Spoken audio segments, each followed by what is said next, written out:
After two deadly crashes that killed 346 people, Boeing has faced one of its worst years in history.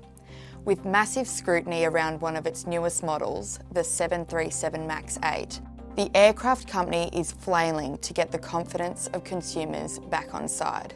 We at Boeing are sorry for the lives lost in the recent 737 MAX accidents.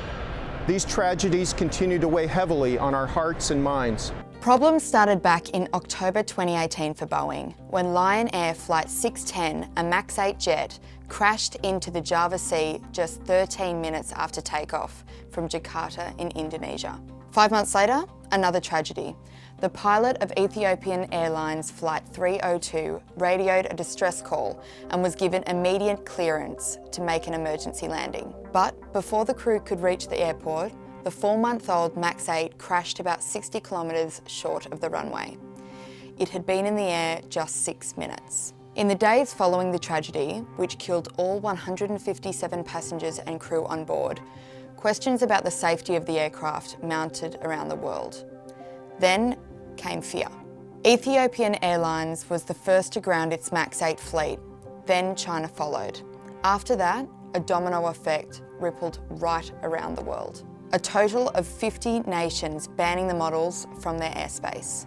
While the global ban stretches into its 4th month, the official cause of the crashes are still under study. Investigations are tremendously complex, and it takes many months to look at the evidence and determine a probable cause. They have to examine the debris, study the flight recorders, and, if possible, they need to check the victims' bodies. But when it comes to these two crashes, investigation teams are focusing on two key areas on the MAX 8, which they believe played a role in bringing down both planes. In a nutshell, when creating the MAX 8 jet, Boeing moved the engines slightly forward and raised them higher under the wing. The change allowed Boeing to accommodate the engines without completely redesigning the main body of the 737. The problem is, that new position changed the way pilots could handle the aircraft, creating the possibility for the nose of the plane to pitch up while in the air, meaning it could stall. To combat that from happening, Boeing designed software called the Maneuvering Characteristics Augmentation System, or MCAS, which is a sensor that pushes the nose of the plane down when it detects the nose is going too high. Investigators are suggesting that a fault in the sensor may have been feeding incorrect data to the MCAS, ripping control away from the pilot and sending the plane into a nosedive. Basically, each time they tried to correct the dive, the system pushed the nose down again. Now, Boeing's CEO said there does seem to be a common link between the two crashes, but promises a software update will soon fix the problem. Safety is our responsibility. We own it, and the work of our team will make the 737 MAX one of the safest airplanes ever to fly. The question is when?